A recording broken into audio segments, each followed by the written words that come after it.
Welcome everyone to the House of Dre's podcast. I am your host, Dre himself, and welcome to the podcast. The House of Dre podcast focuses on various topics ranging from Marvel, DC, anime slash manga, to television shows and movies, to music and everything in between. So everything and anything and everything is on topic. So this is a podcast that you're interested in, go ahead, hit the share button, hit the follow button. Make sure you're following here on the Spotify channel.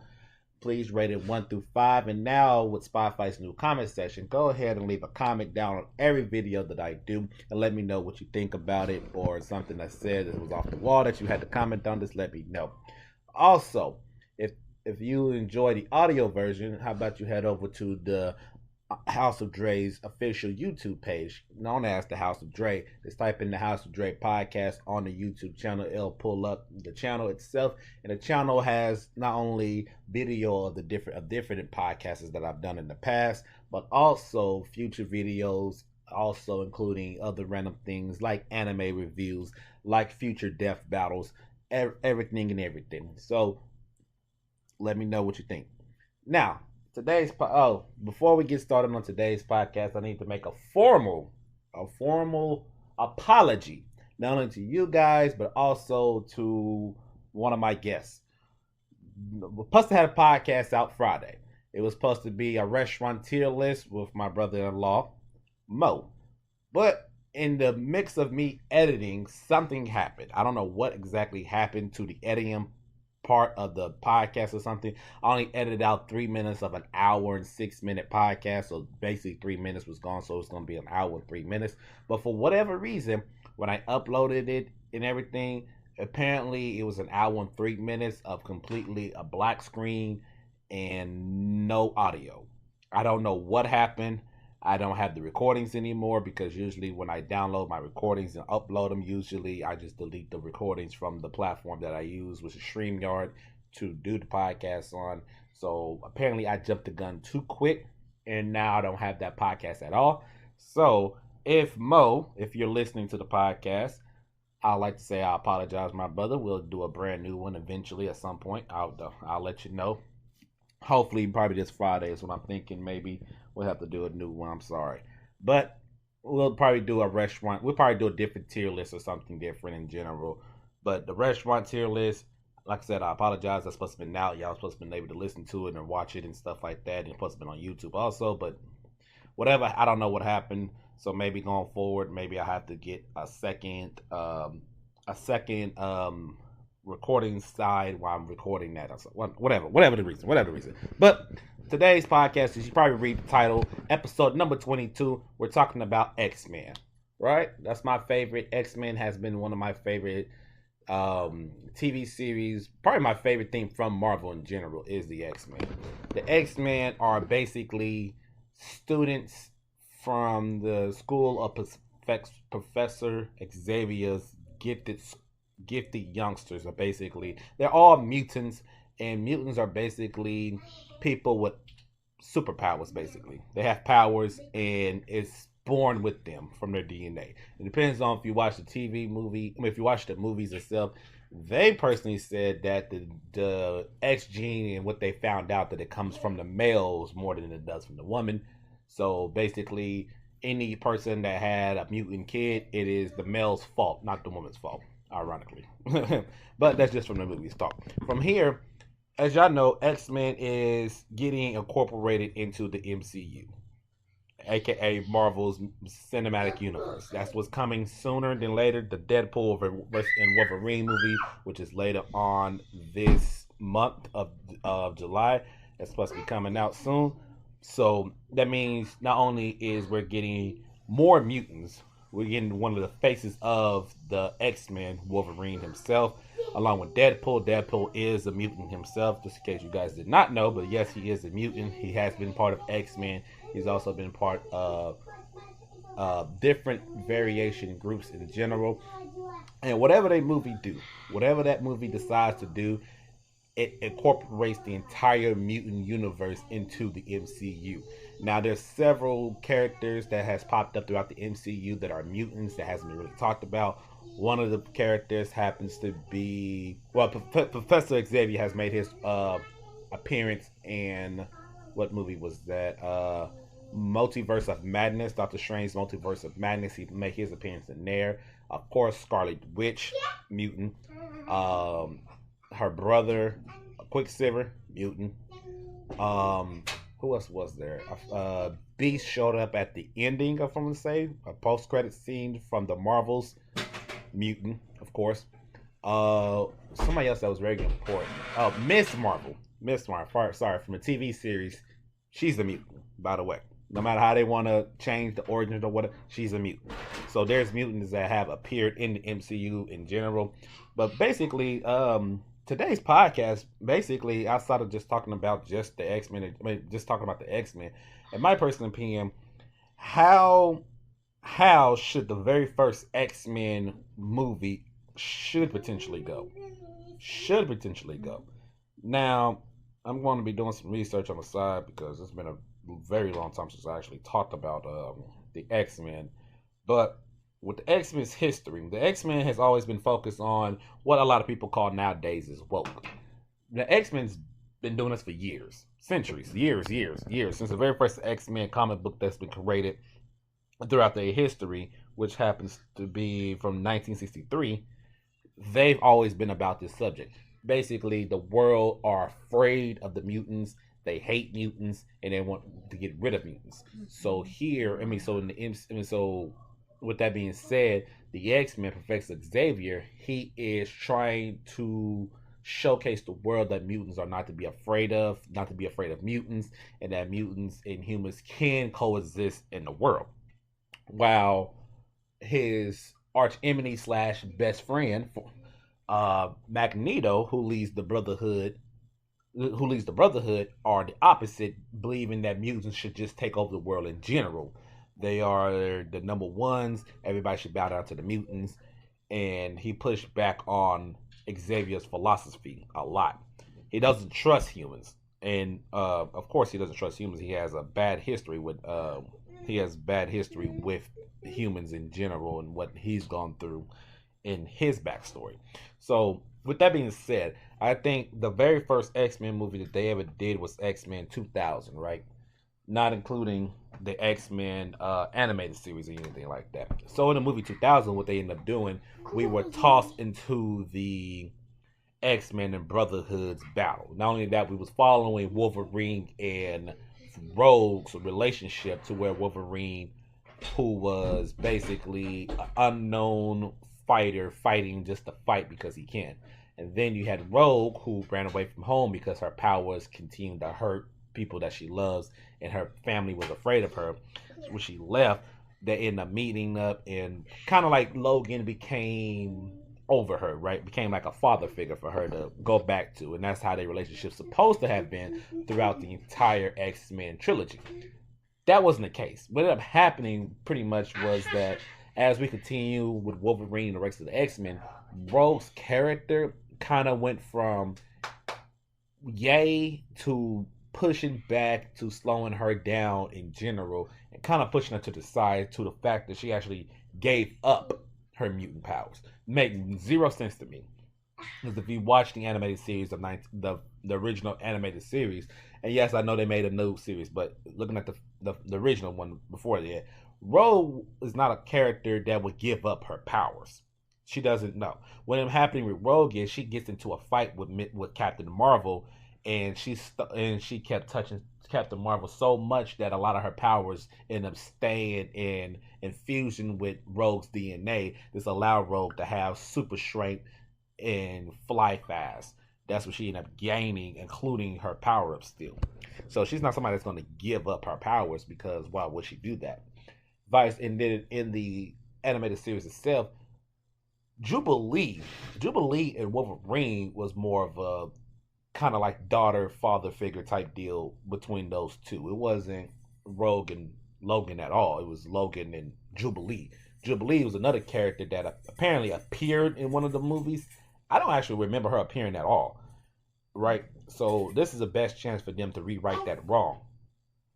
not only that, but I think the best way to introduce it is almost similar to how the comic. Well, I can't go with the animated series style because the animated series, they when we watch it, we're popping up and we're already doing the Sentinels and stuff. And I'm like, hey, let's whoa, let's wait on that. Let's wait on that indeed. So personally, I think we should take a more slower approach to the entire X-Men universe, right? And I'm trying to figure out exactly what would be the ideal beginning for everything, right? I think I think they should start it off the same way how they did the original run. It's gonna be a little difficult because the teams are gonna be 100% different. Which in the original run, the original team, it was Angel, Beast, Cyclops, Iceman, and Jean, along with Xavier, and they was going against Magneto and his Brotherhood of Mutants, which included Magneto's kids, the Scarlet Witch, and Quicksilver.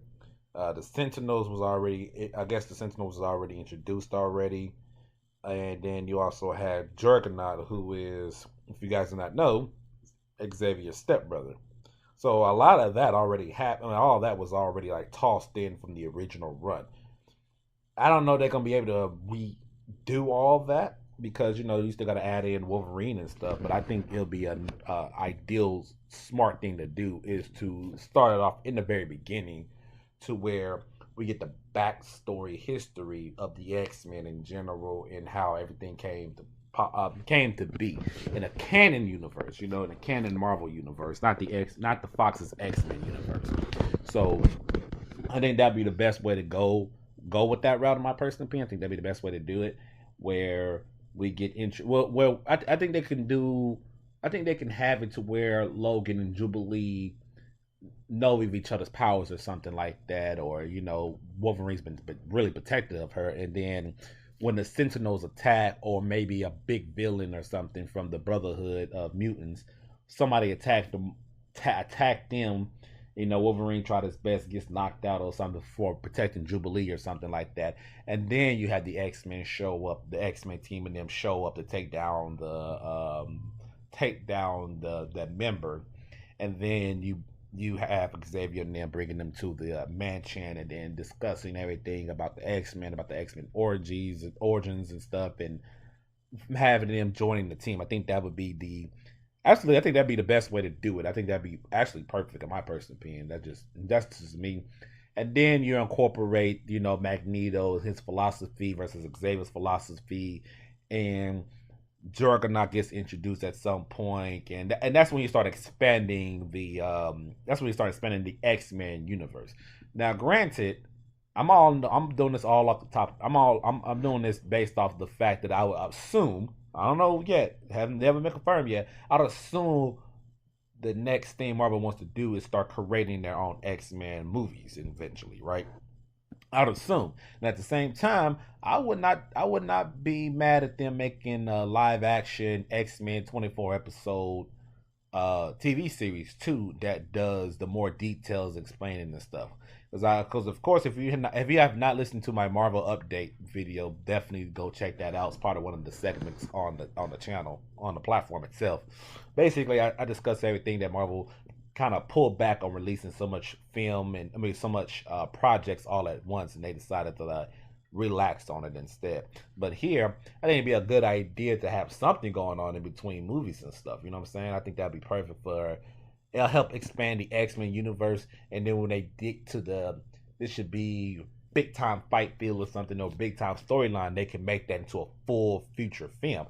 And make sure you tell people they need to make sure they have watched the TV series, because if they don't, which a lot of people don't, then they get behind. I still believe that's the best way to go. The best route to go is to do a lot of things for the TV shows that people, for whatever reason, call themselves Marvel fans or the MCU fans, and then don't watch the TV series, and then ask 1,000 questions like, "Oh, why is this not happening? Why is this happening?" It's like, because you didn't watch the shows. You didn't watch the shows, and that's what they're doing nowadays. And now I think Marvel have pulled back on the shows because people and their negative feedback and their lack of doing their jobs of watching the shows playing a factor, in my personal opinion. In my personal opinion, that's just me though. That's just me. Um, of course, as a big X Men fan, I'm expecting a lot of different stuff. You know me, expecting some people I haven't ever seen before. Expecting some people to come back outside of the original team, like I just named in Wolverine and Jubilee. I would love to see Spike that popped up in X Men Evolution. I would love to see him pull up. I would love to see Blob and Toad to be part of the Brotherhood again. I think that would be great. I think they had a guy named Earthquake or Quake for the Brotherhood of Evil. Basically, he could make earthquakes or make the ground shake like an earthquake or whatever. I think he's an excellent addition to be added to be making his appearance in the at some point in the X Men universe. Um, this is the X Men universe in general is massive. It's just so massive. There's so much stuff to where you can create. If Marvel wants to do this, there's another thing that they can do. They can create their own X Men cinematic universe instead of just adding them into the MCU. They could just create they kind of like how Fox was doing the Fox universe. They was doing that with all the X Men and stuff. They created their own like they quote unquote created their own X Men universe to an extent over 13 films, which is cool. But they always ended the same, which was the Dark Phoenix saga, and they stopped doing it. I mean, then they just put a pause to it instead of just like going crazy with it. And here, I think they could do that. I think there's characters we haven't got the full aspect of them in the live action and stuff. Uh, like Nightcrawler, I think he's still a character they haven't really fleshed out. Fleshed him out a little bit in the X Men #2 United Stand, I think, or whatever. But they didn't do too good of a job with him. They kind of put him on a back burner. I think Shadow Cat could have been used more often. Emma Frost, who popped up in, she popped up in what was that, First Class, and then they got rid of her. That was crazy. I think Colossus, Deadpool done a great job of Colossus. I think they should just take that Colossus and add it to the X Men universe. Would be awesome. Of course, Bishop eventually has to make his appearance for Lawless, and yeah, like it's so many people. Sunspot, Havoc, which is Cyclops' brother. Forge should definitely be making his appearance in there. Sabretooth still running around. Domino, who pops up in Deadpool, been part of Team Deadpool. Like I said, Blink should also be a nice one to. Man, it's so much stuff that goes on, and there's so many. It's like I don't think I understand. There's so much different storylines they can go with outside of introducing the X Men story, right? You have Wolverine. The Wolverine saga. You can do the Cyclops saga and Jean Grey saga and Professor Xavier saga with Magneto and stuff. And then you explore the back history of everybody, including Storm and how she found her way to the X-Men and her past. That's for the older veterans and stuff, you know what I'm saying? Because, Cyclops' brother, Havoc, and what's going on between that and his future kids and stuff like that. Some crazy stuff that goes on. And then Magneto's side of things, you have Magneto in creating the island Genosha, which was an island for mutants to live and prospect in. And then a lot of places that he's been to, like the Savage Land that he kind of turned his back on or he left for. And now they want revenge in those situations there. All three of his kids and what they go through for being Magneto's kids. And then you have Sabretooth involved and Mystique involved, and Mystique being being the mother of both Rogue and Nightcrawler, and that storyline is crazy. Of course, you gotta have what's his name, Sebastian Shaw. This is Sebastian Shaw of the Hellfire Club, of the X-Men's Hellfire Club. Them and their things. It's just so. I don't think I understand. There's so much stuff going on. A real apocalypse movie, not that fake crap that they did with Ivan Ooze, bootleg version of Ivan Ooze apocalypse thing. They got that storyline going on. There's so much in-depth storyline for the X-Men universe. I don't think you guys understand. Like, if I'm Marvel, I think moving forward, I would create a brand new universe just for the X-Men to explore everything that the X-Men has gone through and stuff. I think that's the smartest thing to do. Have them people, and they can reference the old movies if they wanted to. hopefully Deadpool movie. I hope the Deadpool Wolverine movie talks about the past, and then they like got rid of the past and then focus nothing but the future time and things like that. I think that'd be smart, in my personal opinion. But that's it. That's it in this podcast. I'm gonna keep rambling and keep bringing up new ideas over and over again. So I'm gonna stop right here. Like I said, you guys hit the share button, hit the follow button, give rate it 1 out of 5, 5 being epic, 1 being But also leave comments. That's what we can do now on Spotify. Leave comments. Of course, check out the YouTube page, the House of Drake Podcast on YouTube. Check that out, etc., etc., etc. I will catch you guys on the next podcast.